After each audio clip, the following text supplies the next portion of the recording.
Welcome to Spring LIB. This is chapter 10, Dynamics of Rotational Motion. So we are given a hollow sphere which is moving upward, incline the plane or up the hill. So the diameter of this hollow sphere is 22.6 centimeter, which is equal. So radius is our 11.3 centimeter, which is equal to 0.113 meter. The mass of this hollow sphere is 426 kg, which is equals to 0.426 kilogram. This hollow sphere moves upward and reaches height 5 meter from the ground. So we need to find out acceleration. We need to find out the angular velocity and rotational kinetic energy. So at the beginning, it had rotational kinetic energy. So this is the ball and it is moving upward. So at the beginning, we gave the rotational kinetic energy and moves and up and goes up till 5 meter height. So at initially at this point, let's say this is point A and this is point B. At initially the potential energy at A is equals to 0 because height is 0, and kinetic energy is, let's say we have Ka, and at point B UB is equals to mgh, and kinetic energy at B is 0 because it reaches to here and there is no velocity at this point and it is also not moving, so just stop down and rest. So the moment of inertia of the hollow sphere is 2 by 3 mr square. We will use the conservation of energy. So we will use the conservation of energy formula here using this information. And this hollow sphere is rotating without slipping. And without slipping, we have without slipping condition is v equals to r omega. So the linear velocity has relation with the angular velocity. So we have u equals to mgh, which is the gravitational potential energy, and k rotational, which is the rotational kinetic energy, which is half I omega square, and translational kinetic energy is equals to half mv square.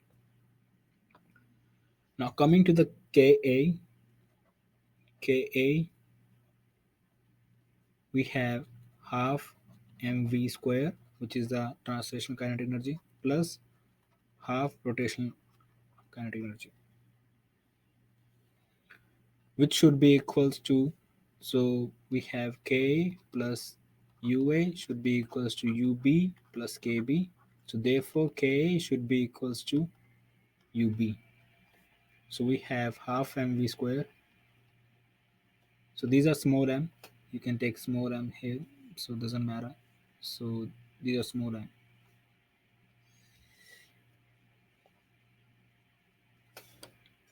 Half mv square plus half I. Put the value of the I, which is 2 by 3 mr square times omega square equals to mgh.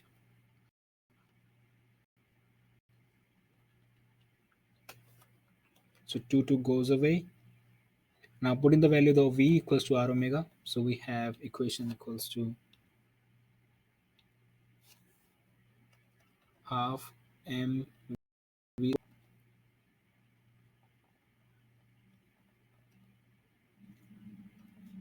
plus 1 by 3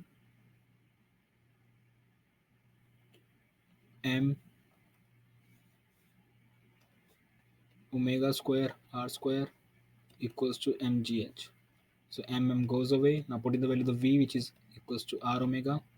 So we have 1 by 2 r omega square plus 1 by 3 omega square r square equals to m equals to gh. So this gives us r omega equals to 6 gh over 5 under root. So which is equals to v.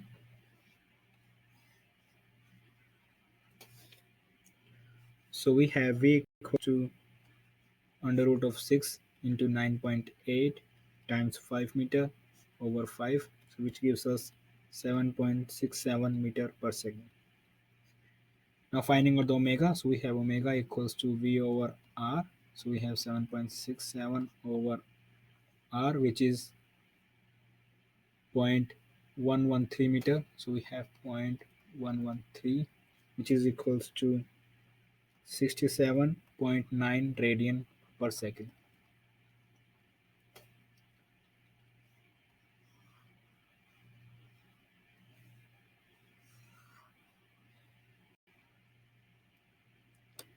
So that's your A part.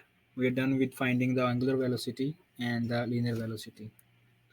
Now we need to find out the rotational kinetic energy when the sphere was at this position. So at this position, at the point A, the kinetic rotational kinetic energy is this way, which is half I omega square.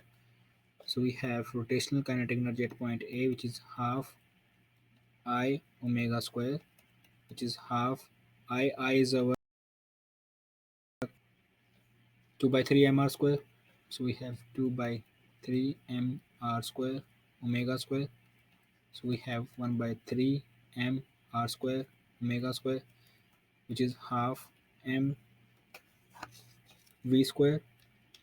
So put in the value of the mass, which is 0.426 kg, this value, times v. We have to find the v, which is 7.67 square. So this is 7.67 whole square. So this comes out to be 8.35 joule. So at the base, we have rotational kinetic energy equals to 8.35 joule. So that's your answer for this question. Thank you for watching the video.